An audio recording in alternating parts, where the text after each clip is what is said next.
You gave up a TV job to start a podcast in your basement. If that doesn't scream midlife crisis, I don't know what does. It was Championship Sunday here in Indianapolis. What's the mindset then coming in as a defending champion? I want to win. No, I want to win. The young lady over my shoulder, Caitlin Clark. Not the best looking guy. And I don't think anyone's going to sit here and say, Matt Randazzo was really good looking. What has this last month, 2 months, 3 months been like for you? It's an important fan base for the Fighting Illini, isn't it? It is. He turned 69 years young last week. You look good, Coach. Oh, try it. Thank you.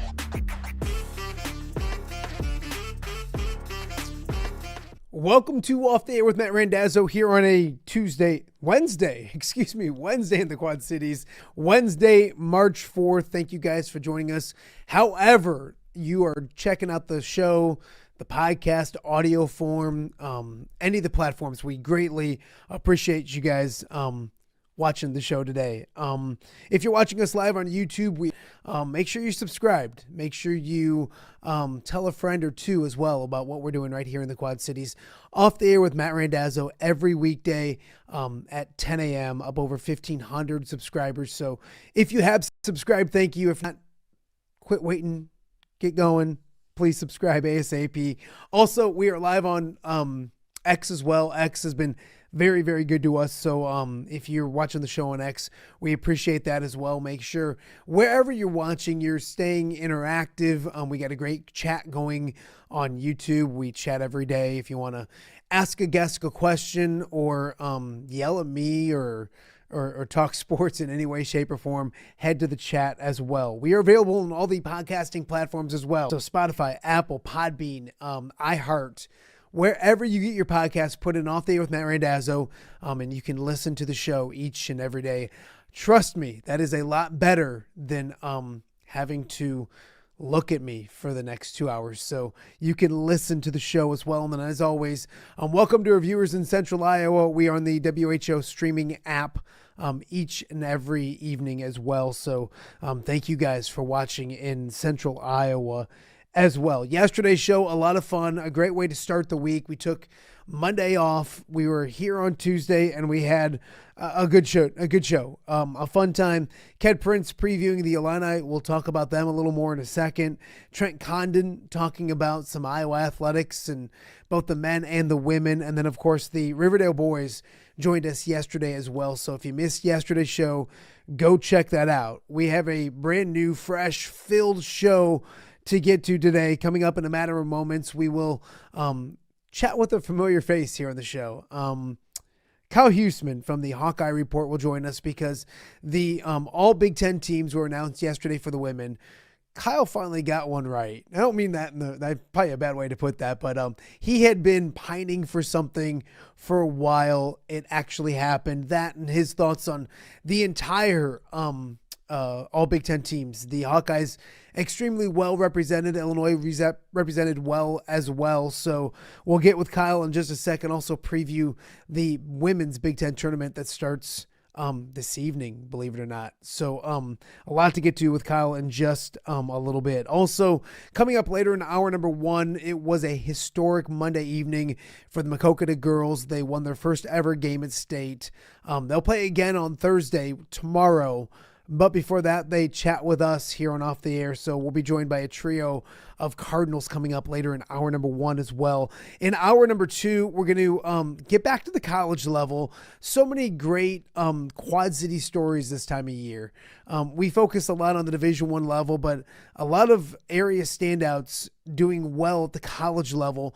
One of those up at UW Platteville, Bristol Lewis, former United Township standout, having a really good season, leading that team in scoring. Platteville heading back to the national tournament once again later this week. They play in the Chicagoland area coming up, I believe, on Friday. So we'll chat with Bristol about his path through college, where he's at right now, a big week ahead, and a lot more. So it'll be a lot of fun to catch up with Bristol Lewis coming up in hour number 2 of the show. And then a bunch of Bears and NFL talk. So we'll kind of wrap up the show with that coming up later in hour number 2. We'll mention the headlines right now before we get going. The Bears, some surprising news yesterday.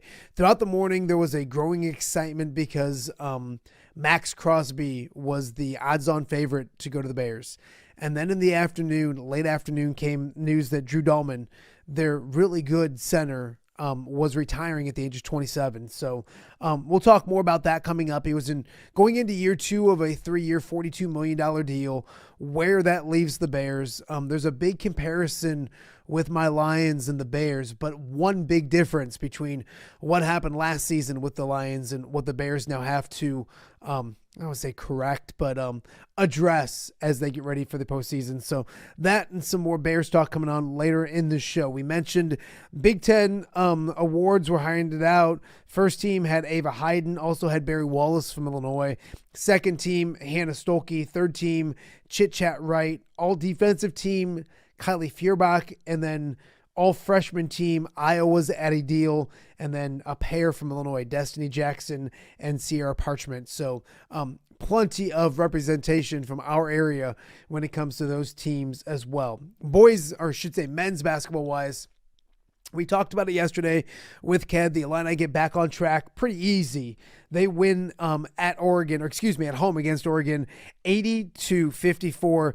Anytime you go on a 21-0 run in the first half, you're going to win a lot of basketball games. That's exactly what the Illini did. They're now 23-7 overall, 14-5 in the Big Ten. They have Maryland coming up this weekend. I don't care that it's Maryland. Illinois will be 15-5 to end the Big Ten season. They'll be in a tie probably for second place, somewhere around there. So we'll kind of see where that goes as we get ready for the Big Ten tournament for the men coming up in a little bit. High school basketball wise, tough night last night. Central DeWitt girls lost in the quarterfinals. Their fantastic season comes to an end. North Scott and Muscatine boys see their season come to an end. And then in Illinois, in sectional action, it was Riverdale and Newman losing last night, and Newman losing in overtime at Orion in a really high-quality basketball game. So congratulations to all those teams. Great seasons on their part. And then one more thing before we get to Kyle. This news came to me yesterday evening, and it's really cool. The Quad City Steamwheelers will get ready to open their season in the next coming weeks. They're right around the corner. This season, they'll be wearing this decal on their helmets in honor of longtime voice of the Quad City Steamwheelers, Jim Albrecht. I love it. I love the logo. I love, obviously, the name being on there is awesome, but the logo is outstanding with the microphone and the headset. Really good stuff. Jim Albrecht loved Quad City Steamwheelers football, loved calling those games, was there during the heyday, and things are really good right now with the Quad City Steamwheelers, but he was there when it was the biggest thing going, and it's really good now. But Jim Albrecht loved Quad City Steamwheeler football, loved the fact that they've done this, and we'll talk more Steamwheelers coming up in the weeks ahead right here on Off the Air with Matt Randazzo. Last season was so much fun when it comes to the Quad City Steamwheelers and what they were able to do. And they've reloaded. They're back. Many familiar names are back. So it'll be a lot of fun this spring as well. But we start our show today with our first guest and a guy that I had to tweet about because, Kyle, it was good. You guys, the awards came out and you finally got one right. How are you, my friend? Not too bad. And yesterday, yeah, you're right. We did finally get one that was very deserved. I mean, they were all deserved. All the Iowa players that were honored were deserved. But yes, there was certainly one that kind of stood out above the others yesterday. Yeah, we'll talk about that in a second. Going into the Big Ten honors, what did you expect? I mean, you expected Ava to probably be first team, Hannah second. You didn't know where Chit Chat was gonna land. Where were you going into it? And then what you saw, did you feel like it was appropriate of the second best team in the Big Ten with a 15-3 record? Yeah, I thought they did a pretty good job with regards to Iowa players specifically. They did not do a third team last year, so that was kind of a surprise. It was actually a surprise when it happened yesterday because they did not show that on TV. The women's basketball Twitter account tweeted about it. My article was already out. I thought we were done. So yeah, I mean, Chit Chat definitely deserved the honor. It was just kind of a surprise because they didn't do a third team last year. They were only, I think they had, I'm looking at it right here. Yeah, they had 5 players on a third team this year, which, I think it's fine. I think all 5 of those players that made that list were deserved of the honors. But yeah, I was kind of surprised to see Chit Chat because of that being kind of a new thing. But obviously, I think when you start talking about saying that there were 3 teams, I think Ava definitely deserved first team, Hannah definitely deserved second team, and Chit Chat, I think, had she not had the kind of the slump over the last 3 or 4 games, I think she could have had a chance at second team, but certainly deserved the honor of third team. Addie Deal, that was actually a surprise as well because the freshman team last year only had 5 players, and this year they did what they do. They did 8 players this year. So I would have thought that Journey Houston would have been the one from Iowa to get that honor. They went with Addie Deal there. So, but another nice honor to see. That was kind of a surprise because had it been 5 players, I don't think Addie Deal would have been on there.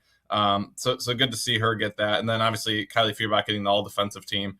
That was great to see. And I was really excited that it was the coaches and the media. Because I've talked, I don't even remember if we talked about it on here, that it's hard for the media to decide on all defensive players that don't get a lot of blocks and steals because, they're just reporters for their respective team or whatever. So I wouldn't be able to go tell you who the best defender on Michigan State is or who the best defender on Penn State is. I'd probably just look at steals and look at block shots and say, yeah, they must be pretty good at defense. So for the media to pick Kylie, that was big because I mean she's made an impact on somebody's vote for her, even though she doesn't get a lot of steals. And certainly for the coaches, she had to be. I would have been shocked if she, I wouldn't have been shocked because it's happened before. But for the coaches to put her on there as well, it shows that this year she has definitely left a mark in the minds of both the coaches and the media. So overall, I thought it was really well, at least for Iowa players. I had a couple of thoughts on other areas, but I thought for the Iowa players, they did a really good job of where I thought they should have been. Kyle always has thoughts, and that's why we have him on here on Off the Air. Kyle Huesmann joining us right now. Kyle, you mentioned that you didn't know about the third team. I think it's long over, considering the fact there's now a million teams, and it's hard like to say all these teams and you got to pick 10. I think they have to expand them anyways. I would almost argue you could expand the first team to have 7 or 8 first team. Now I know that seems weird with basketball and being they have 10 on the first and second team. They already have it expanded to the first and second, but I'm saying first team alone. You could have just because the amount of teams. But anyways, they do. They did. No, they do though. They do. They have 10 on first team, 10 on second team, 5 on third team. Okay, all right. Well then never mind. But with that being said, I loved adding the extra 5 to it as well. If I told you to start the season that Ava Hayden was a first team from coaches and media, all Big Ten player, would you have been okay? Would you have been like, no, you're crazy? You knew she was going to make that step forward. Could you imagine this?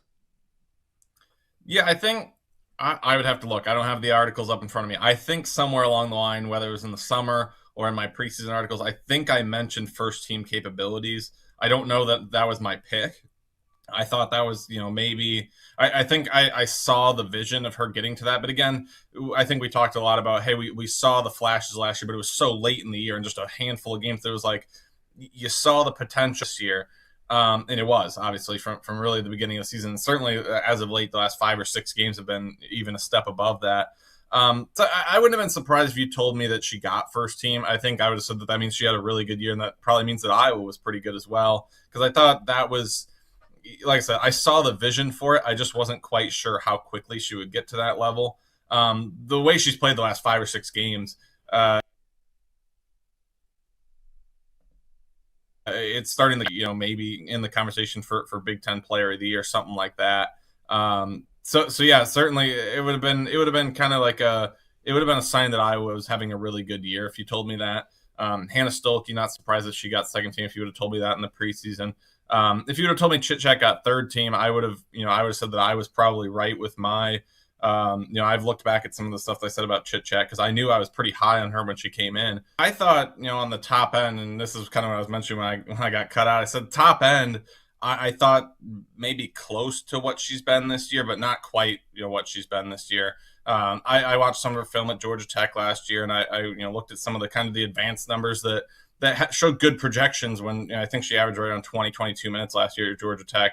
And it was like some of those per 40 minutes numbers, some of those advanced numbers were like, hey, those are really good numbers for 20 minutes. Now, can she do it when she plays 30, 35 minutes in a game? And the answer has been yes. But certain areas that have stood out that obviously you couldn't predict. I mean, she was a 33% three-point shooter last year at Georgia Tech. She's 4th in the country right now at 46%. And she's made 61 threes, and she made, I believe, 43 last year at Georgia Tech. So I think that's kind of the area where her shooting has been much better. And that's even with the 3 games prior to the Wisconsin game. I think she was 1 of 10, 1 of 11 from 3. So she's shooting 46% from 3 with a 3-game shooting slump in there.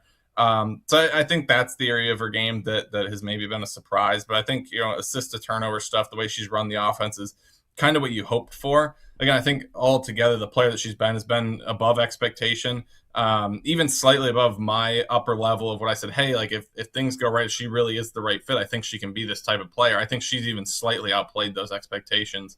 And she's only a sophomore, right? She's still got a junior and a senior year left. So I was found a point guard that can run the show for a couple of years here.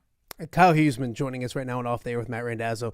Kyle, I believe it's me and not you, so I think I'm getting things figured out, and I'm appreciating you carrying the load as always as I figure things out on my end. You look at it, Kyle, and you mentioned Addie Deal is first team, is an all freshman player, and I think it's great. She had some freshman of the week honors, and I think But when I look at consistency of a freshman, I think Journey Houston's been the more consistent freshman. Were you surprised with Addie and not Journey on that first team or on that all freshman team? Yeah, I was. I mean, you look, it was by the coaches. So the media did not select Addie Deal. They didn't select Journey Houston either. It was Addie Deal by the coaches. So I assume maybe you get Kelly Graves, Oregon, that game when Addie Deal put up 18, and you know Kevin McGuff maybe when Addie Deal put up 20. But outside of that, I'd be curious what coaches voted for. Not because I think Addie Deal's a bad player or something like that. Just kind of curious, what those coaches saw, if they're kind of putting that maybe based on some things here and there of, hey, we think she can be a good player down the road type of thing. So I was curious kind of who the coaches voted for or which coaches voted for. I would have put Journey Houston over Addie Deal if I was going to pick an Iowa player for the all freshman team. Certainly I think Addie Deal is going to be a great basketball player next year, and as a junior and as a senior, I think she has the chance to be an all conference player by the end of her career, and by the middle of her career. So I think, I was a little bit surprised. But the fact that the Addie Deal's on there and not Journey Houston, and the impact that Journey Houston's made this year shows what the future of this team could be like when you can argue about, hey, I don't think this freshman should have been on there. It should have been a different freshman on this team. And that's a good problem when you can argue that type of thing. No, absolutely. Kyle, you look at it as well. We mentioned a little bit at the top with the all Big Ten defensive team for Kylie. And I think it wasn't just you. It was a lot of other beat writers that were saying the same thing. She deserved it. Just kind of talk about a little more, and I don't know if we cut in and cut out, but her getting that that nod to be all Big Ten first, or when it comes defensively. Yeah, and I think it's, again, I've said it, it's hard for the media and sometimes for the coaches. I don't give as much grace to the coaches because they're game planning and they're watching film, so they understand what Kylie Feuerbach can do, and certainly they watch their own team struggle against Kylie. There's a number of teams that have watched Kylie, lock down their best player. But for the fact that the media, got on and voted her on, was good to see. And I think, like I said, it's not blocked shots, it's not steals, things like that, because Kylie's, she doesn't block shots, and she's not near that. I think she's outside the top 40 in the Big Ten in steals. But it's just, it's stuff that we've talked about before. She doesn't get a column in the stat sheet where it says, oh, Kylie Feuerbach played the ball screen perfectly and cut off a drive before, someone on some other team in the Big Ten would have allowed that to be, Britt Prince would have drove to the basket and scored. Or, she closed out well and forced Olivia Olson to pass it away rather than getting an open three. Stuff like that you can't, unless you watch and break down the film, you don't understand that Kylie does that better than most of the players in the Big Ten. And you look back at certain games from this year, and there's a number of players, Kennedy Blair all the way back in January. That was early in Big Ten play. Kennedy Blair was averaging 18, 19 a game in Big Ten play. And I don't believe she even got to double digits in that game. You look at what Kylie did off the injury against Indiana, that second half. Shea Chesky had a big first half in that game. Indiana had a big lead, did basically nothing in the second half. And that was a lot of Kylie Feuerbach stepping up in that game to help Iowa, come back in that one. I think Jelani Cambridge ended up putting almost 30 on Iowa in that blowout win, but a lot of that was in the second half, and a lot of Kylie's defense in the first half to limit Jelani Cambridge was huge, and Iowa's ability to get a big lead in that one. You look at Britt Prince, the first matchup against Iowa, she puts up 27. Kylie didn't play. The second time, Kylie did a really good job on Britt Prince, and Iowa wins handily in Lincoln. Kyle, the Big Ten awards came out, and Addie Deal's all freshman team, and I don't think it was anything that was shocking or anything like that. She had some really good games, but when you look at probably consistency when it comes to a freshman in Iowa, it's probably Journey Houston. Kind of take me through that thought process, because not that Addie doesn't deserve it. She was freshman of the week several times, but I was a little surprised it was Addie getting the nod. Yeah, that was certainly interesting, because Addie Deal was a pick by the coaches and not the media. So the coaches somewhere, they got enough votes across, the 17, 18 coaches in the Big Ten that she was able to get on there. So I'd be curious who voted for. Certainly I would think that Kelly Graves did, the Oregon coach, because Addie put up 18 in that game, and Kevin McGuff probably, because Addie Deal was huge in that game with 20 points. So I would assume that's two of the votes. I'd be curious who else voted for, and not necessarily. I don't think Addie Deal's a bad basketball player. I think she's gonna be a great basketball player in her time at Iowa. But I was kind of surprised that Journey Houston did not get the nod over her, or at least with her, something like that.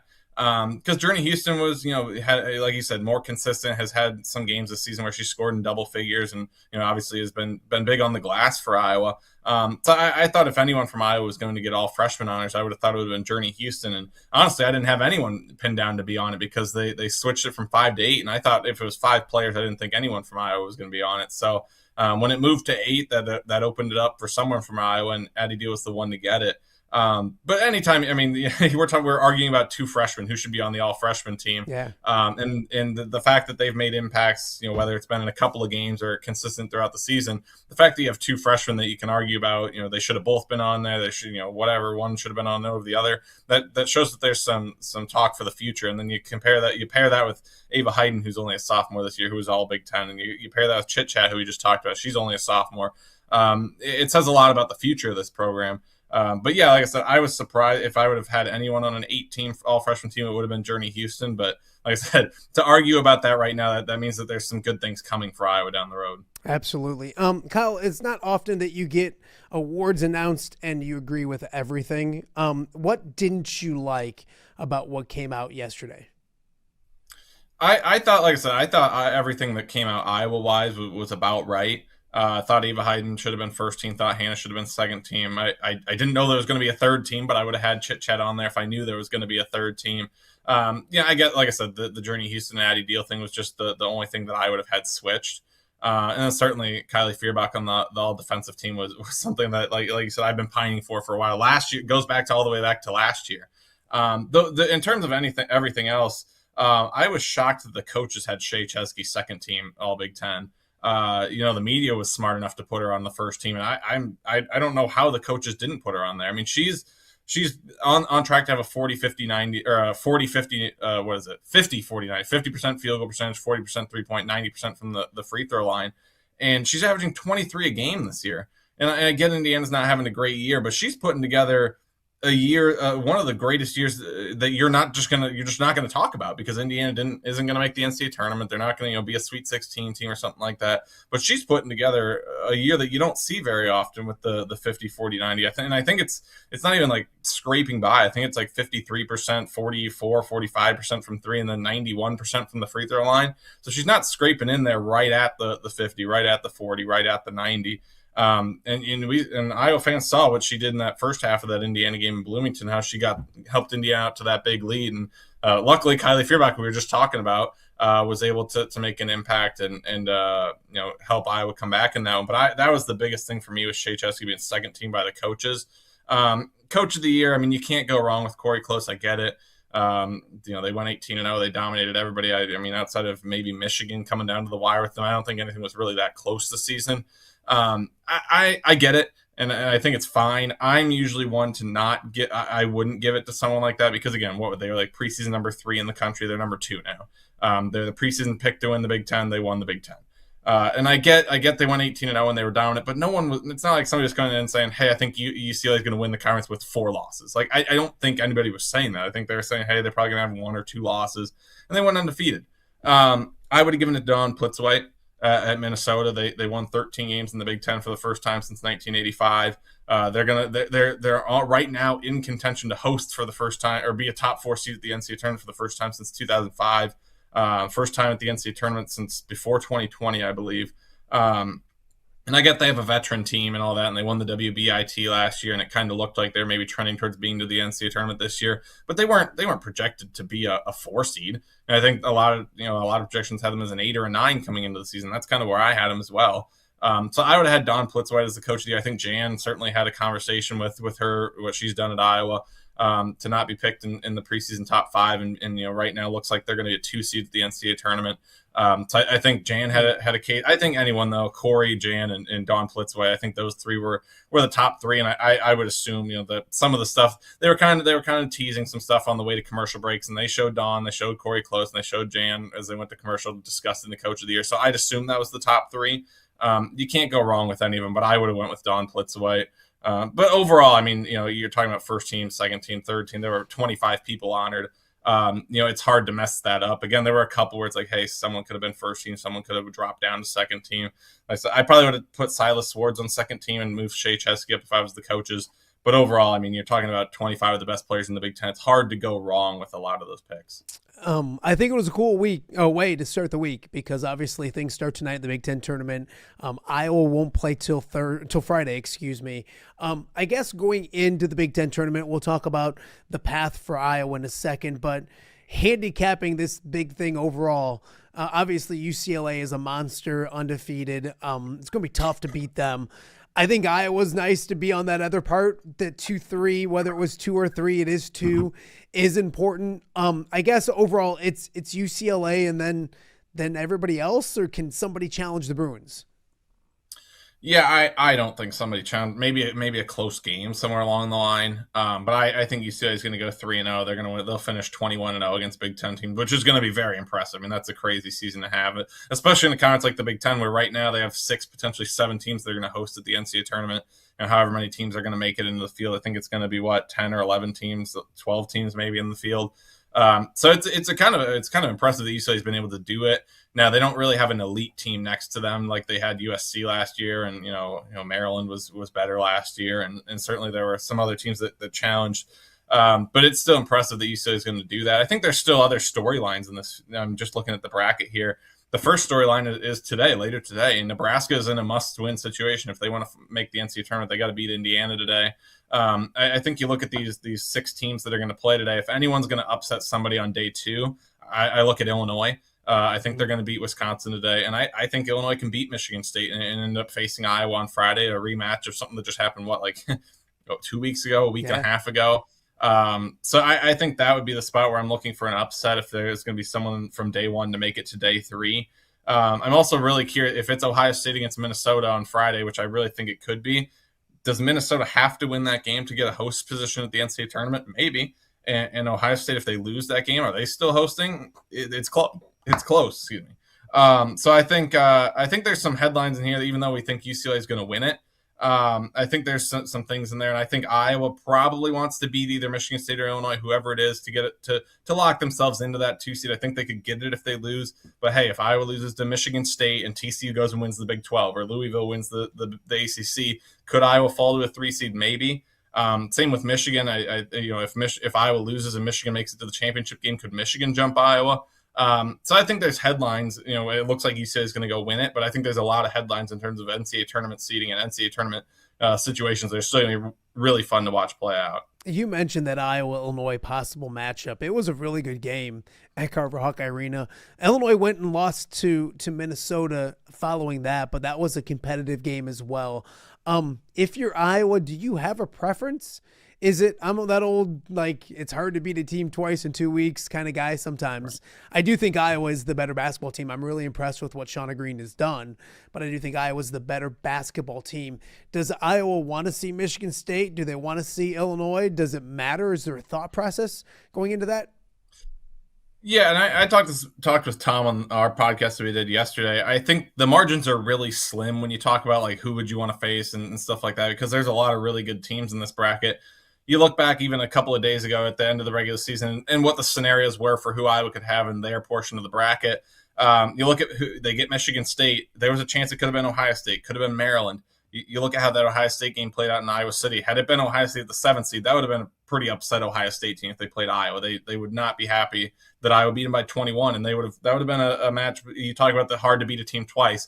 It's hard to beat a team as good as Ohio State when you beat them by 20 the first time. So I was like, hey, you probably don't want to face Ohio State. Probably didn't want to face Maryland either because of the way that they can force turnovers, and Ohio State can force turnovers as well. But the way that Maryland game went there in College Park, and kind of the way that late game went, I thought Maryland would have been a tough team to beat a second time.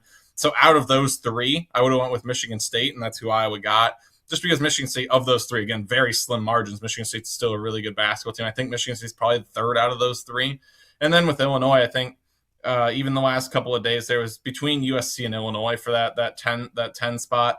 And you know how the USC game went in Los Angeles. I think Iowa was much better than they showed in that game, and certainly that was right after Taylor McCabe got hurt. So they were still kind of in what Jan liked to call the reforming phase, where they had to kind of figure out rotations and how do we play without Taylor McCabe. But USC, just with the athleticism they have, some of the younger players on their roster that any given night can play up or down. Just not necessarily the team that Iowa would have wanted to face if they were to beat a Michigan State or something like that. Again, I think Illinois could beat Iowa. But again, margins are super slim. I would have picked Illinois over USC in terms of who you would want to face. So I think Iowa, again, like I said, just the margins of who you would want to pick are so slim. But I think Iowa got the draw that if they got a chance to pick it, probably would have taken it. But again, if they're gonna make it to Sunday, I mean, Illinois or Michigan State's gonna be a tough matchup. And then certainly it looks like it's going to be, I would think it's going to be Michigan in the semifinal. Maryland could beat them, but Michigan handled Maryland not too long ago pretty handily. So either way, if I was going to make it to Sunday, they're going to pick up a couple of really good wins. But I think their draw probably worked out as well as you could have hoped for.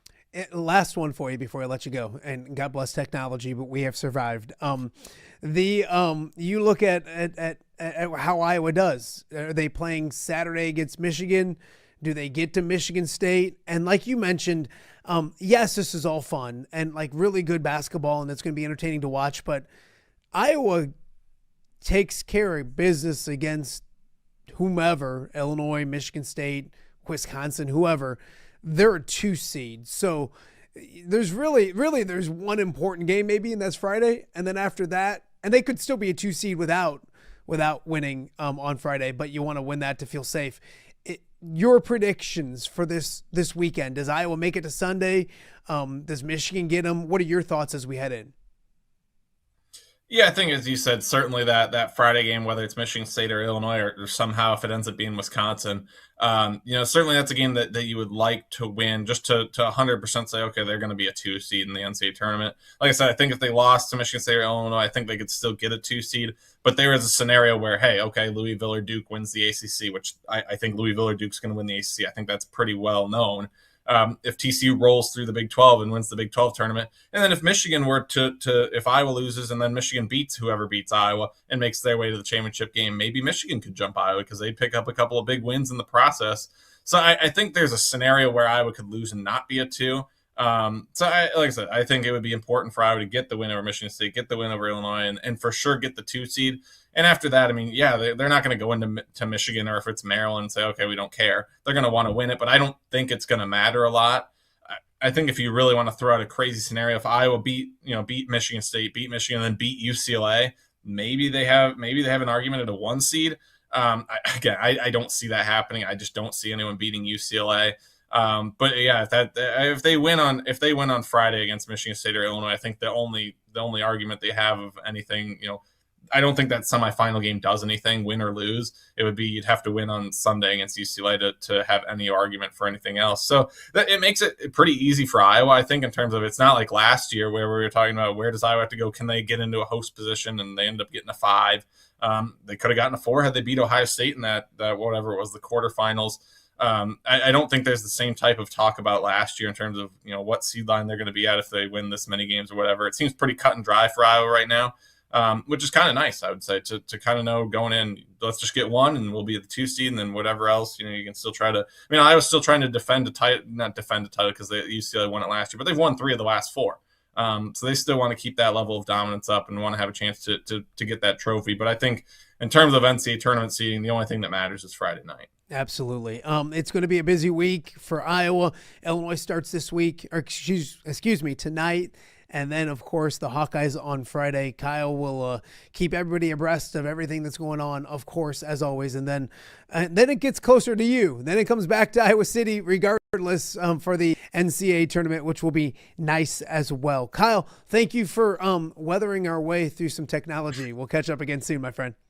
Yeah, thanks for having me on the show. All right, that is Kyle Huesmann here on Off the Air. Make sure you check out all of his stuff at the Hawkeye Report. Him, Tom, Tanner, Blair, Dennis, they kill it over there at the Hawkeye Report. And it'll be an interesting matchup to see if it's Michigan State, Illinois, Iowa on Friday night would be awesome to watch as well. We got much more to get to on today's show. Coming up after the break, the Maquoketa Girls are in the state semifinals for the first time in school history before they head back to Des Moines. They join us on Off the Air. It's next right here on OTA.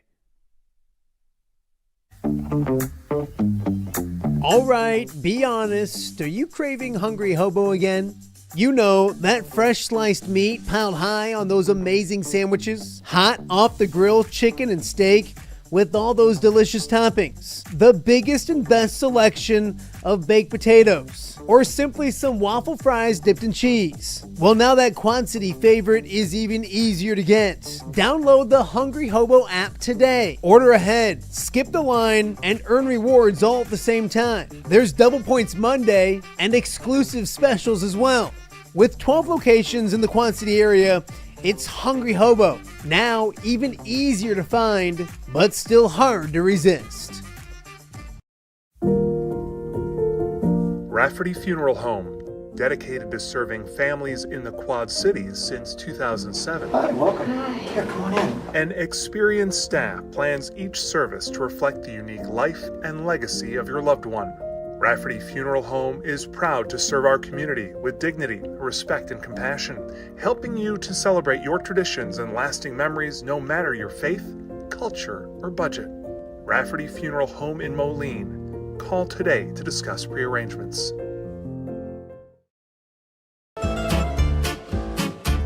When it comes to quality, convenient pizza, Godfather's Pizza in Silvis has you covered. Featuring a beautiful dine-in area, delivery, and a carry-out window. Godfather's Pizza is that pizza you grew up with, not a convenience store. You see, at Godfather's Pizza, the dough is made fresh daily. That mozzarella cheese is shredded fresh and never frozen. And those toppings are abundantly piled high each and every time. Locally owned and operated since 2010, Godfather's is a huge supporter of local athletes right here in the Quad Cities. So come on by and check them out at 1211 Avenue of the Cities in Silvis. Order online at godfathers.com and reunite with that same delicious pizza you grew up with. Welcome back to Off the Air with Matt Randazzo here on a Wednesday in the Quad Cities. It's a busy week in Des Moines. At the end of the week, we will have state champions for the ladies in the state of Iowa, and there is a local team that is into the semifinals, making history as they go along the way. We're joined now by the trio of ladies from the Maquoketa Girls basketball team. Aubrey Kreumann is over there. And then below her is Cora Wydell, and then Kendall Coleman joining us as well. Ladies, thank you guys for doing this. You should be in Des Moines right now, not back home. Yeah. No, you're here. Go ahead. We'll head back up there Thursday. I love it. I love it. Let's talk first things first. Monday night, later start. Aubrey, you guys get off to a great start against Mediapolis and do something this school has never done before, win a game at state. What was Monday night like, and what does it mean to make history at that school? Yeah, I think when we first showed up, a lot of us agreed we were a lot less nervous like we thought we would be. So that was huge for us, I think, to get that big lead right away. Winning the game, it felt amazing. It was so much fun. I mean, we've always wanted that to happen, so for it to finally happen, it felt great. And job's not done yet, so we'll be back Thursday to hopefully win another game. I love it. Cora, you and she mentioned the start. To get out to a lead like that, be honest with me, were there a few butterflies or nerves, or what was it like getting to the arena and being there? You'd been there before, so it wasn't something that you've never done before, and then that start had to help a ton. Yeah, I think when we walked in, I was like soaking in the environment. I think we all agreed that we just felt calm, and really, really confident, we weren't as scared, nervous, and I think when we got out on the court, it kind of showed our confidence, not being cocky, but being confident. Absolutely, absolutely. Kendall, obviously, there's some crazy games you ladies have been in.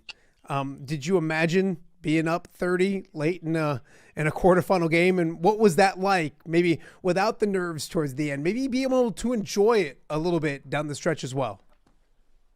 I think we're very confident in ourselves, so I wouldn't say it surprised us, but I wouldn't say that we expected it either. I mean, when we're clicking like that, anything can happen and we can play in any game with anyone. So I thought we just played really well and executed the game plan.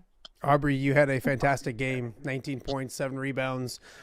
You got to put the sticker on the bracket and all those kind of things. What was that? We talked about like being excited afterwards. What's it mean to yourself to deliver on the biggest stage, to put that sticker on and scream? I know you ladies screamed to move on to the semifinals at state. Yeah, well, Kendall held me to a high standard. Apparently, she had a dream on our way up there on the bus that I dropped 30. So, so you didn't disappointed. accomplish that. You disappointed her, Yeah. is what you're saying. Yeah, come on. Yep. But no, it was, I mean, I told everyone before the game I was locked. I was confident.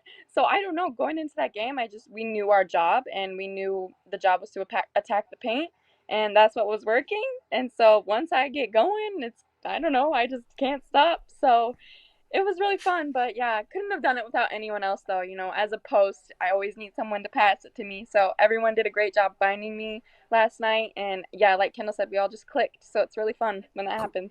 Cora, can you talk about the mindset of this team?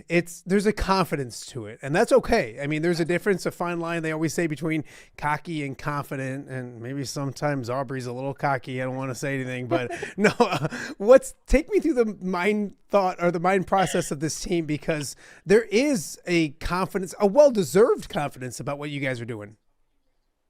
Yeah, I definitely think we're a very confident team. You know, coach has really implemented it the last week. Like, I want you guys to be confident, not cocky, but confident. You know, maybe some people think we're a little bit full of ourselves, but I think our confidence really just mixes well as a team. We're all confident in each other, especially, and I think it shows when we step out on the court and how we play. Like, we play confident. We know. I think it's what's helped us a lot.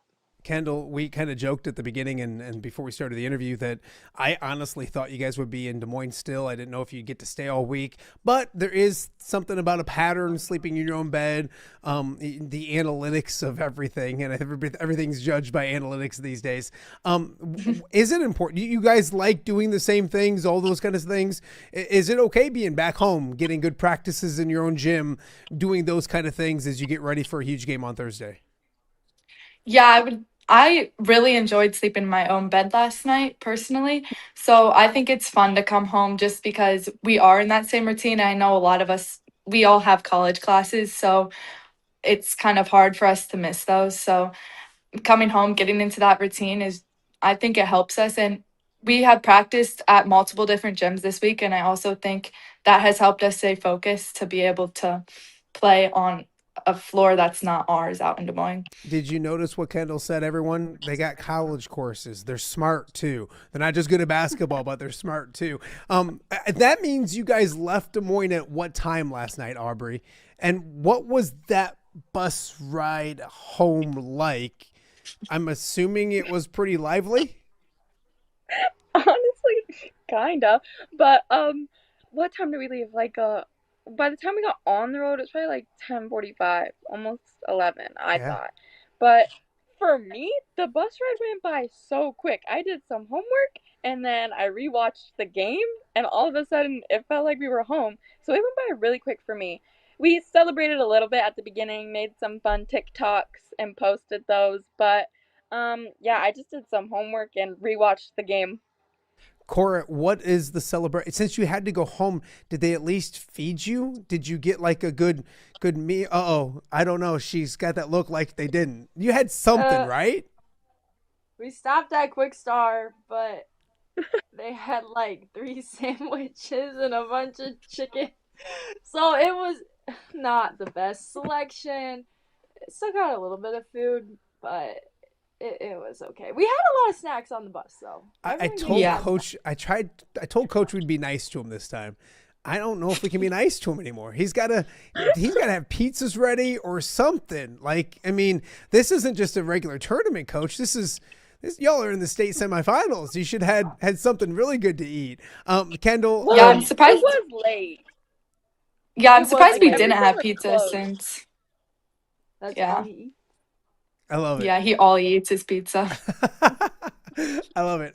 Kendall, before we move on to the next game, What did you learn about yourselves in this past game? I think you know a lot about yourselves right now. Did it just reaffirm a lot of things that you kind of thought about this team, or did you learn anything about yourselves in the state quarterfinals? Yeah, I think maybe a little bit on how that we can guard people who shoot threes. Like, I feel like sometimes we struggle with that this year, but I thought last night we did really well. I think they only shot 15 and I think they averaged 30 a game. So keeping them, and they only made like 2, I think. So I feel like that is like a big thing for me anyway. Yeah, winning defense wins basketball games, girls. You gave up 23 points. That's a pretty good thing. Aubrey nearly outscored them with 19. So if she would have had 30, true. she would have won by herself, but she disappointed everybody.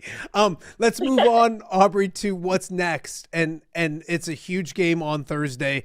What do you know about Des Moines Christian? Obviously, when you're in the state semifinals in any class, you're going to be playing a really good basketball team. What do you know? How much have you learned so far? Yeah, we'll probably dig into their personnel a little bit more tomorrow at film, but we did have the chance to scrimmage them last summer up at DCG, and not all their girls were there on their team that they have now, but we played really well against them over the summer, so I think that helps, gives us a little more confidence. But yeah, we talked a little bit tonight just about some of their tendencies and stuff like that, but we'll definitely dig into more of it tomorrow. Corey, you guys will be up early on Thursday making the bus trip up there, but it's very similar to what you guys did on Monday. Kind of talk about preparations when it comes to what Thursday will be like, and a little bus ride, but as Aubrey just said, a quick bus ride if you do it right, if you do some homework along the way. How do you prepare for Thursday? Are you guys locked into kind of repeating the same, routine, I guess, that happened on Monday? Yeah, I definitely think we're locked into that same routine. Like, as we said, we wanted to get back here at home so we could have our own routine. And I think coach is going to do the same thing on Thursday, picking places to stop, get out, shoot, walk through, make sure our legs aren't jello from sitting on the bus. But yeah, I think keeping the same routine is going to be good. Practicing this time of year is good, Kendall. That means you're still playing. What has practice been like? Obviously, it's kind of to the point where like the cake is already baked. He's not putting in different offenses, but so what is the focus, I guess, at practice as you get ready to practice a couple more times at home before two of the biggest games of your career? I didn't say one, I said 2, right? Mm-hmm. Like today, we went really light because we did just play last night. But tomorrow, we will probably take it light too. Get some shots up, talk about them, go against their defense, us, and offense, and then go over film. And I think we'll be ready to play. No, I have no doubt in my mind you guys will be ready to play. Aubrey, when you look at it, and I saw the video and everything, the highlights, I think Maquoketa was empty the other night because I think everybody was in Des Moines. Can you talk about that? Because it's going to be that way Thursday and then Friday again, hopefully. What's that mean to get out there and see familiar faces, to have that crowd there, the loudness that they have? This community has embraced you guys from the start. It ain't going to stop now, is it?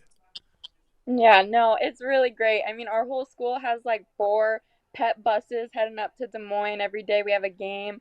So they all got back at like 2 a.m. like we did. We showed up at the school at the same time yesterday. But no, it means a lot seeing all those familiar faces. A lot of our parents even got like a sweet. My dad was wearing a red mullet at the game. So it's really fun to see all the familiar faces out there and talk to our friends after the game, all them congratulating us. It's great. Were you proud of Dad? Were you embarrassed by Dad? How'd that red mullet go over with you?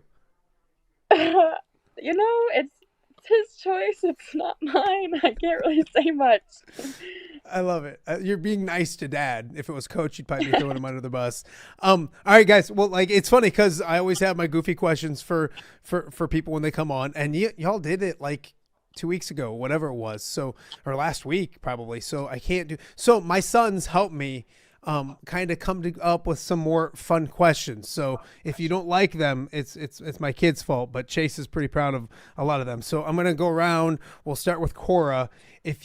Would you rather live without salt or without sugar? Oh man.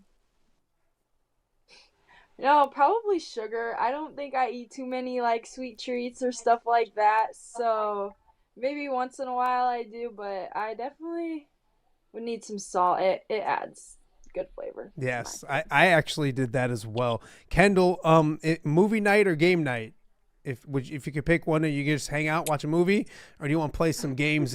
I have a feeling competitiveness in this group is pretty. And Aubrey's interested in the answer as well. Well, I know that she's going to say game night for us because me and Aubrey always are playing TikTok games together on random nights. So, game night. I love it. I love that answer. Aubrey, I think this one has to be for you. Would you rather give up showering for a month or the internet for a month? Which one would you rather give up?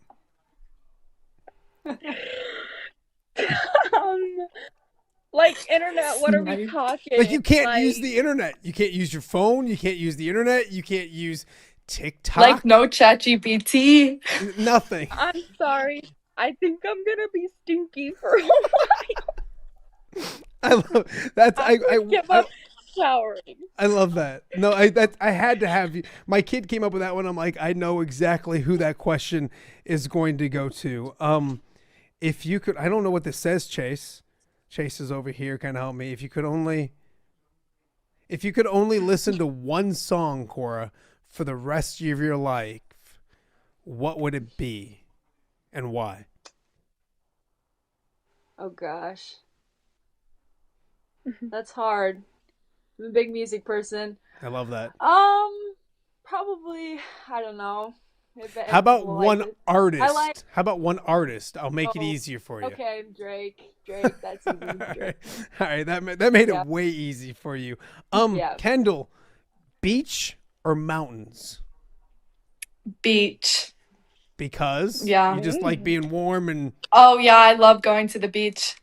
We're going to Florida in a few weeks, so... Do you like the mountains at all? Is that a tough decision? Yeah, I do like... No, I do like the mountains. We went to Alaska this past summer, so that was fun. Isn't Alaska awesome? I was there like 5 years ago, and it was super, super cool. I don't know why the fun ones always come towards you, Aubrey, but would you rather be invisible or be able to read people's minds? If you could do one of the two, would you rather be... Fine. That was quick. Why? People these days are lying. I need to know the truth.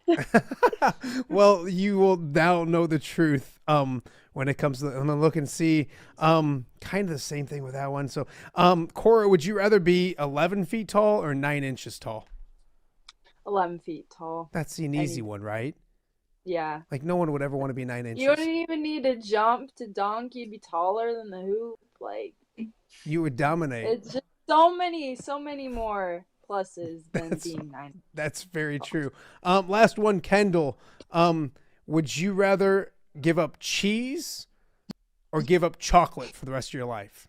So cheese means like no pizza, no Parmesan cheese on like spaghetti, lasagna, all that kind of stuff. Or would you rather give up chocolate? I'm going to say this is a pretty easy one because I don't really like chocolate that much, so... You don't like chocolate? I mean, I do, but it's not my favorite thing. Okay. All right. I like that. I didn't say, I'm going to give you the opportunity, Aubrey, to finish with, we're going to talk about Coach for a second. And we're going to try to do it in a nice way, but I don't know what will happen. What was the quarterfinal like with Coach? What do you expect this week with the semifinals and the state championship with that young man? We'll call him a young man. No, it's actually been really fun with him. I mean, we've been able to ride up with him in his truck to practices that we've been having at other locations. Like, he's been really chill and funny. Sometimes he can be like rude. He keeps oinking at us when we eat.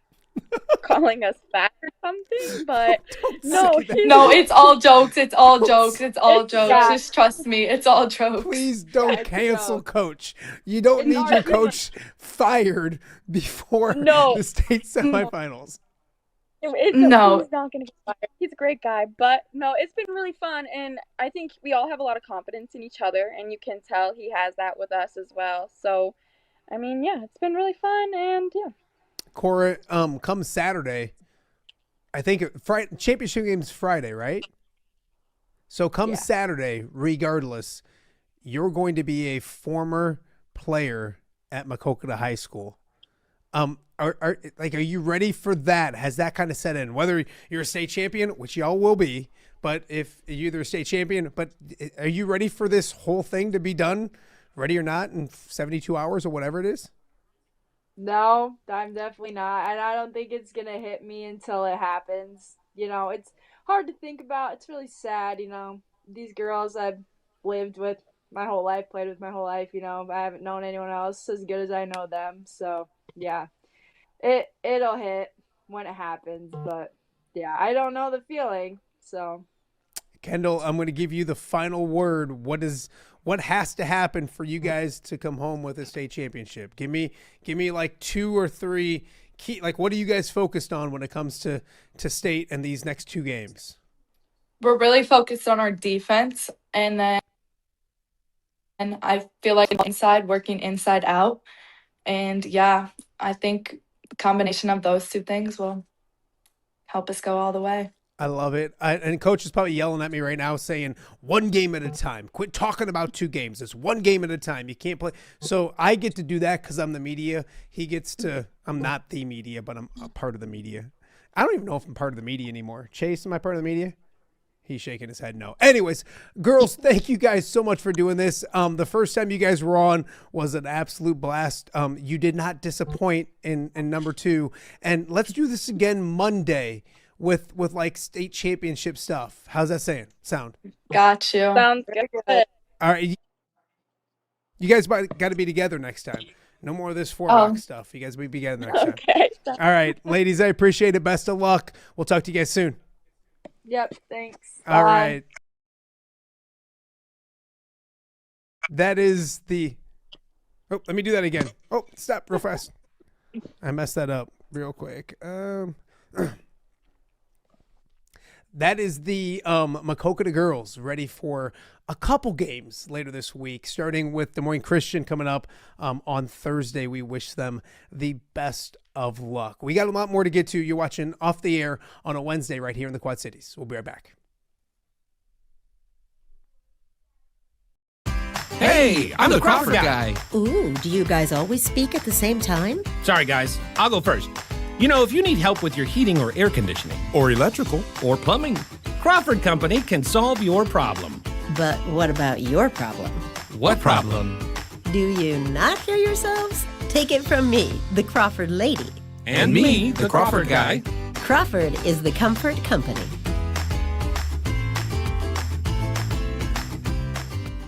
Give me the keys. Learning to drive can be stressful for both the student and, yes, the parent as well. Relax. There's an easy way to avoid the stress. Skiles Driving School in East Moline has been helping new drivers hit the road with confidence for over 20 years. Whether you're a teen earning your first license or an adult looking for behind-the-wheel training, we've got you covered. Their certified instructors are patient, experienced, and use modern vehicles equipped for safety and comfort. From classroom instruction to real-world driving, we make learning safe, affordable, and even fun. Call 309-278-0098 or visit skylesdriving.com. Skiles Driving School. Get in, buckle up, drive your future forward. Welcome back to Off the Air with Matt Randazzo here on a Wednesday in the Quad Cities. Of course, March Madness in full swing. The college level, high school level we've talked about. And the college level, it's not just the NCAA tournament coming up or the Big Ten tournament. A lot of national tournaments going on, D2, D3 as well. And the Quad Cities, as always, extremely well represented when it comes to our products going and doing big things. And one of those products joins us right now on Off the Air with Matt Randazzo. Bristol Lewis, former United Township standout, joins us right now. Bristol, a standout at Platteville, and you guys in the national tournament for the third straight year for you. I don't know overall, but I know you're a junior, third straight for you. First and foremost, my friend, you can't be a junior. Like, this is weirding me out. It was like yesterday I covered a game at UT. Yeah, man, you're telling me time really flies. I don't even know what to say, man. I love it. I appreciate you doing this. Thanks for stopping, because you guys are heading to the national tournament. Before we talk about what's to come and all those kind of things, update people. Obviously, been a great season up at Platteville. You're starting top 10 in the league in scoring, one of the best 3-point shooters in the league. I'll brag for you. But how's things been this year at Platteville? Man, I'll start. I believe we're 18-9, finished in a 4-way tie for second place, and arguably the best D3 conference in the country. So I don't know, those numbers alone. If you would have told me those would have been our numbers before the season started, I would have been like, hey, hell yeah, let's rock, let's work. So yeah, I can't complain at all. I love the people here. We have great support, and obviously I love my teammates, so it's been a blast. I can't complain. I'm really ready for the tournament here. National tournament coming up. You guys are a 7 seed. Sure. Getting ready to play this weekend. This is your third national tournament. Before we talk about this year, I don't want to say it's old habit, but obviously there's an expectation there of what you guys expect to do and get to. How does the past and being there twice kind of help you guys as you get ready for what's to come this week? Yeah, not only myself, but pretty much everyone who plays now has already played in tournament games. So hopefully that'll eliminate some nerves and we can just be ourselves. We've had a lot of success the last 2 years in the tournament, just doing what we do. So hopefully we can stick to our brand of basketball, I guess you could say, be ourselves and do what we do. We're there for a reason. And I think you're right. That is the expectation. That's why I came to Platteville. That's why people come to Platteville, is because we win. You guys go as the 7 seed, and you mentioned it though. You play in one of the best, if not the best, conference in the CCIW, and Augie people watching this will yell at me. So I mean, I get it. So I'll be one of these, so I don't get in trouble. I'll say the same thing. All respect to them as well. So, what does that do for you guys? Obviously, a 7 seed, but you mentioned that 18-9 record. That's a different record in the conference that you play in, isn't it? It's a different 18-9, right? Yeah. Oh yeah. I think the NPI does us a favor there. It shows the quality of opponents that we play. So 18-9 in the WAC would not be your typical 18-9. I would agree with that. Yeah. Before we look ahead to the matchup this weekend, I don't want to go revisit anything bad, but you have some extra motivation. Last year didn't finish the way you guys liked, one of the top seeds, losing early, upset early on. You want to flip the page and move on, I know that, but does that kind of stick in the back of your mind as you guys get ready for what's to come this week? Yeah, I think it's for the best that we try not to bring it up and move on, have our own year and do it right. But yeah, I'd be lying to say that I don't think about it, and I could assume that our staff and the other players feel the same way. The year before that, as a freshman, you were there. I think you went to the Elite Eight, so you've seen both sides of it and tasted the success and then the disappointment of what the national tournament. How do you prepare mentally for what's to come? Because there's X's and O's and on the court stuff that we all talk about, but it's the national tournament. It's the biggest stage. It's win or go home. All those kind of things. How do you prepare mentally each year for what's to come? I don't know. I think I'm kind of the opposite of everything you're saying. I'm trying to let's just play ball, man. Roll the ball out and play. At the end of the day, the hoops are 10 foot. The court's 94 feet. I don't know. You're right. It's a big deal. It's a big game, but I feel like what's that going to help? Just do what you do. Keep it simple. I like that. Bristol Lewis, former United Township standout, joining us on Off the Air with Matt Randazzo. Bristol, you look at it and you get Otterbein coming up, the 10 seed, and then the number 2 seed is waiting the host school as well. Take me through this weekend. Obviously, it's one game at a time.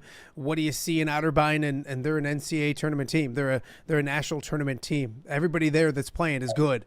What do you expect? What do you know about what's to come this weekend? Right. I think you hit it on the head that they're there for a reason. They're 22-5 in a respectable conference as well. So, and that they're going to be ready to go.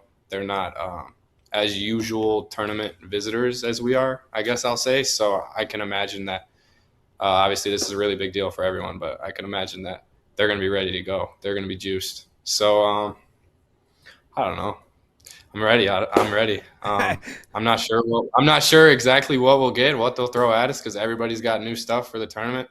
We know they're guys. We know what the main gist of what they like to do, but it's hard to say. I would like to think that more importantly, we just, keep it about us, do what we do. No, absolutely. Bristol, people knew you in the Western Big Six. You had a great career. What's the difference between Bristol Lewis now and that young, dumb, maybe 18-year-old that was running around in the Western Big Six? How have you evolved? What would you say the biggest difference between the United Township Bristol Lewis and the kid that's playing at a high level up at Platteville is right now? Yeah. Well, I'll start from a basketball standpoint. The game is so much more physical.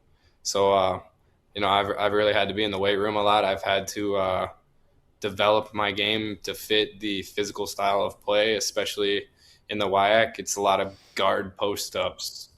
You ain't getting a foul call unless you get tackled type ball. So from basketball standpoint, a lot more physicality from me. In high school, that wasn't really my thing. I like to catch and shoot. I like to shoot floaters, and don't get me wrong, I still love to do that, but there's just not the same place for that now in college. And then as a player mentally, I would like to say that I've become really confident and a lot more calm.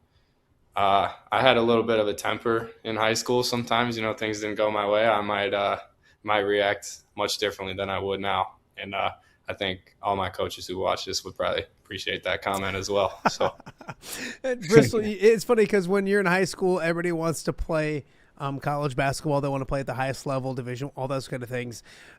Division III, I tell people all the time, heck, like college or junior college basketball is outstanding. Division III basketball is high level basketball. Did you have a come to Jesus moment or a waking up moment when you got to the Division III level and you were playing college basketball? Was there a time that you were like, or a moment that you're like, oh wow, I'm not in high school anymore. This is big boy basketball.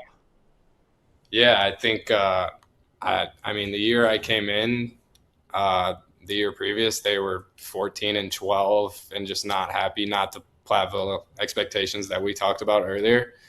And yet we still, we had the national player of the year that year. We had probably the best 3-point shooter in the country, the best defensive guard in the country. Selfishly, I would say about Brady Olson was his name. And those dudes brought it every day. There wasn't a coach yelling at me. There wasn't mistakes. It was just those dudes whooped our butts every day. They were really good.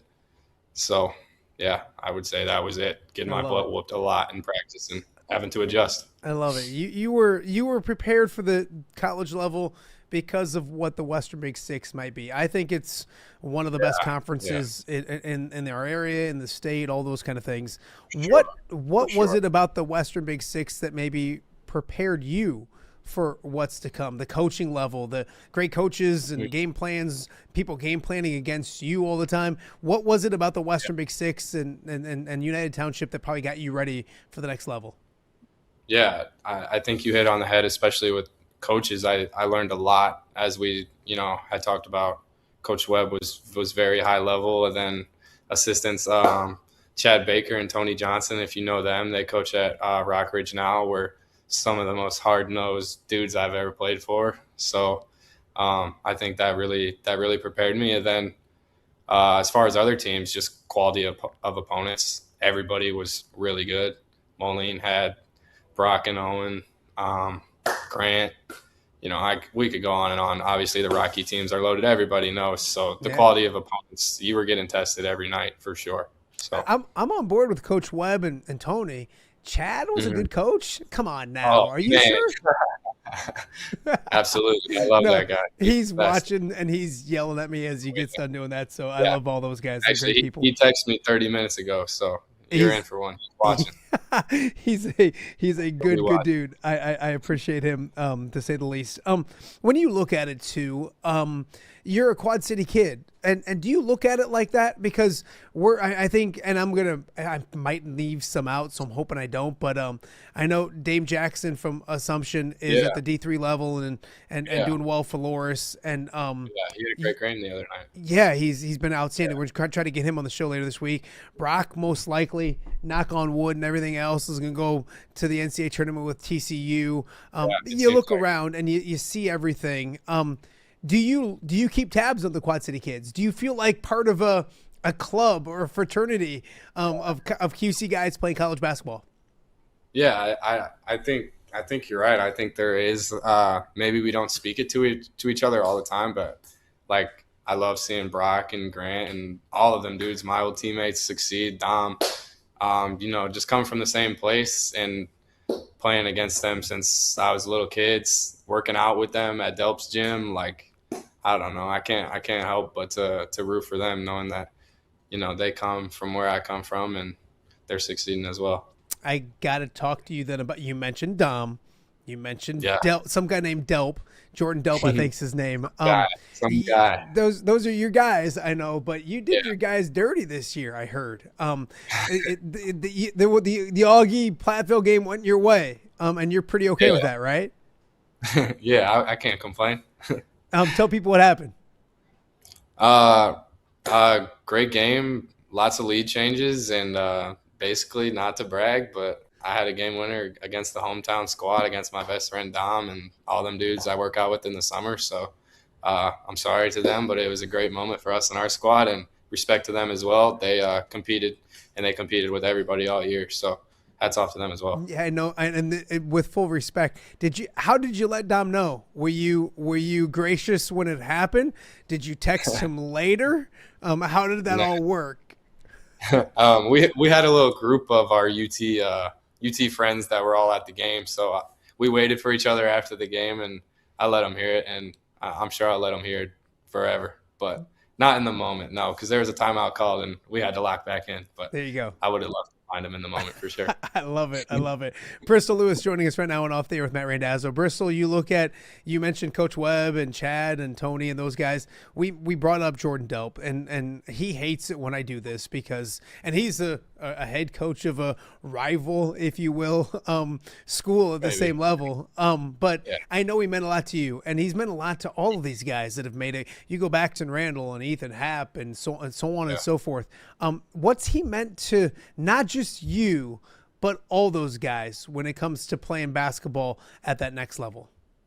Yeah, I think the thing that a lot of other people will say about Delp, especially something that stuck out to me, was his consistency and like devotion to others. Like he was the same dude every day. He was not even like summer group workouts. Like nobody takes that as serious as him. And it was like practice. It was like college level practice. So, I mean, you just can't get that anywhere else. Just going to get better, get a little workout in. So having somebody who would not let me slide like that, obviously I gained a lot of respect for him. No, absolutely. Bristol, can you take me through and I don't want to say like a day in the life of a Division III college basketball player, but it's demanding when it comes to class and it comes to basketball and weightlifting, all those kind of things. What's it like day in and day out being a Division III athlete? I think you look at a lot of the Division I guys and you think money and perks and all those kind of things. What's it like at the D3 level with what you guys do each and every day? Yeah, Not money and perks, man. It's I don't know. My usual day in the life is I got to lift at like 8, and then I have 3, 4, even Wednesdays I got 5 classes, and then we practice at 3, or we watch film at 3 and then practice, either or, and then eat. Pretty much by that time it's time to do it all again. So it's can't work around it really. It's a busy schedule, but I love it. It keeps all you guys out of trouble, right? That's the beautiful thing about it, right? Before I let you go, and we wish you best of luck coming up on this weekend as well. I always ask some fun questions, so clear your head. Okay. Time for some dumb questions when it comes to life in general. If you could have dinner with one person in the entire world, dead, alive, whatever you want, you get one meal to hang out and talk with one person for a meal, who would it be and why? Man, this was supposed to be fun, but I guess the first person that comes to my mind is Kobe. I've always admired his mindset and approach to life, and rest in peace, obviously. But if I had to choose somebody, I think that's who it'd be. That's a good answer. Are you superstitious when it comes to the game of basketball or anything at all? You're kind of smiling, so I think you are. And can you tell us some of the superstitions? I don't know. I'm kind of smiling because I'm really not. I don't have a game day routine, the night before routine. Obviously, I take my approach serious, but I don't have steps or routines or superstitions really at all, to be honest. Right. I like it. When you get back to the Quad Cities, what are the places food wise? I'm a foodie. I'm fat. What are the food places you got to hit up and take advantage of when you get back to the Quad Cities? Random one maybe, but Arthur's Deli. Not random at all. No. Love it. Unbelievable. Arthur's Deli. Do you know Cole Rusk? I don't know if that's around the same time as he said the same thing. Cole said awesome. Arthur's Deli off the bat. Anything else? Yeah. Are you like a Whitey's guy or anything like that? Oh yeah, Whitey's is good. Whitey's is good. Yeah. Whitey's is very raising good. the prices on me, but man. That's life. I think everything these days is like that as well. Bristol, if you weren't playing college basketball and I said you get to play whatever sport you want to play, but you can't play college basketball, what sport would you want to be playing in college right now and why? I think a sport that I also have a lot of love for is probably football. I would tell a lot of people that I like watching professional football more than I do the NBA. Okay. I just find myself more entertained. I'm not sure. I played the COVID football season, if you remember that, in Illinois that year, where we played I don't even know, 5 games. Yeah. But I played varsity receiver, and I really enjoyed it. But I knew basketball was where my heart was. Were you any good, Bristol? Were you any good? I started varsity. I didn't make a lot of really big plays, but I was there. There. Hey, that's something. That's professional football wise. You're in Wisconsin, but you're from the Quad Cities. Are you a fish out of water? Are you a Bears fan in Wisconsin? Are you a Packers fan? What are you doing? I am a Dolphins fan, as random as that is. Why? Just kind of a family thing. My grandpa was. Okay. I grew up a few years of my childhood in my grandpa's house, and never really took football serious until one day I was like, all right, in the family we're Dolphins fans. I was like, all right, I'll give it a shot, and I fell in love with it. Hey, you're a loyal Dolphins. I'm a Lions fan. So if you're a loyal Dolphins fan, I get it. I understand it. Yeah. I completely get it. So I love that as well. All right, last one. Best basketball coach you've ever had. Coach Weber, Coach Tony, Coach Chad, Coach Delp, Coach right now. You can plead the fifth if you need to. Okay. Can I do a duo? Can I do the duo of Coach Baker and Coach Johnson? Because they are a duo. Yes, they're the same. I think they share a mind. Don't they, or brain? Yeah. Well, I don't know. It seems like it, but they're both their own goofy individuals. So yeah. No, they're two of the best in the business, and they're loving the fact that they're getting a shout out on my show. I'm waiting for the text messages to be coming in right now as well. All right, before we let you go, Bristol, thought process heading into this weekend. I know you like to take things one game at a time and just play basketball. Is that the way you enter this? I know it's the national tournament, all those kind of things, but is it just go play basketball and have fun? Yeah, I really do believe that. I think looking ahead could really only hurt us. I just don't see the point. If we win Friday night, we can wake up Saturday and think about Saturday. And right now I'm thinking about Friday. But if you want me to off the air with our good friend Matt Randazzo, we share the view of the power of sport when it comes to relationships, including the influence of the coach. FCA believes the coach is the America. Matt celebrates local coaches and athletes. His content is informational,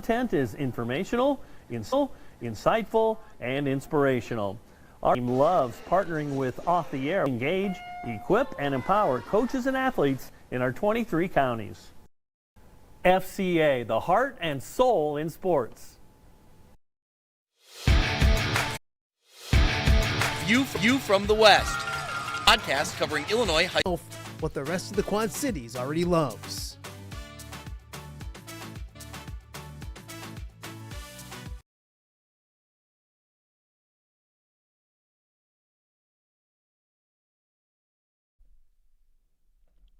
Welcome back to Off the Air with Matt Randazzo here on a Wednesday in the Quad Cities. Happy Hump Day. Hopefully you're enjoying the show so far. It's been a bunch of fun. Of course, we started with Kyle Huesmann talking some Iowa women's basketball. We'll update that for you here in a second as well. Also want to thank the ladies from Maquoketa for joining us as well. They'll be playing in the state semifinals coming up tomorrow, and then of course just wrapped up with Bristol Lewis. That was a bunch of fun. Crazy that young man is already a junior in college and all those kind of things. But couple things before we get out of here for the day.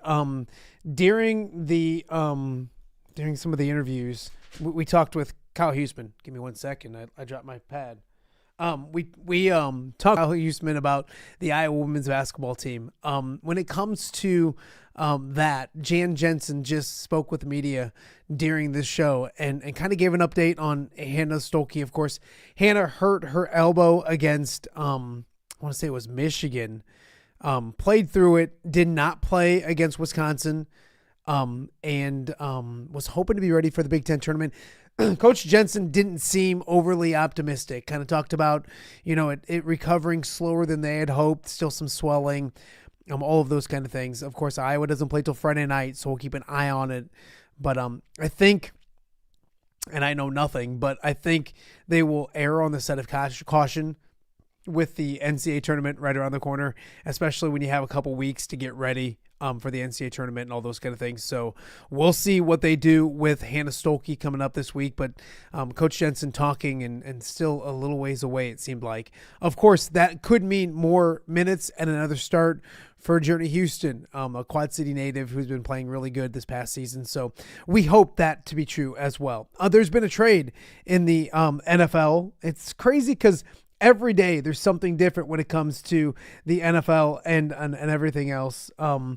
There's and it's an NFC team making a news. And of course there was a lot of talk. What was it yesterday with Max Crosby going to the Bears. And then after that, Drew Dahlman retired. So it feels like there's something, and free agency hasn't even hit yet. So we still have next week for free agency to hit and all that craziness. But the Chiefs trading standout cornerback Trent McDuffie to the Rams in exchange for a first-round pick, a fifth-round pick, a sixth-round pick, and I believe a third-round pick again next year. So a lot of draft capital going to Kansas City, one of the best cornerbacks in football, going to the Rams, who look like they are ready to win now. And when you have a quarterback like Matthew Stafford, who's still playing at an elite level, but is 38 years old, I believe, their time to win is now. So it's crazy to me because people talk in the NFL about windows, and I'm not a big windows guy. I feel like if the Bears do things correctly, their window is probably going to be for a while. I think the Lions' window is wide open, and it's going to be for a while if you do things correctly and draft correctly and sign your own and all those kind of things. But there is probably a time to be a little more aggressive. It is for the Rams right now. I don't know if it is for the Bears yet. And I want to talk a little bit about that because Drew Dahlman, and they'll be aggressive, and I'm not saying they shouldn't be and expect to win right away and all those kind of things. But Drew Dahlman retires yesterday, 27 years old. First and foremost, hats off to him for putting his health in front of everything else and over everything else. And he's a Stanford grad, smart guy, probably made a ton of money in the NFL.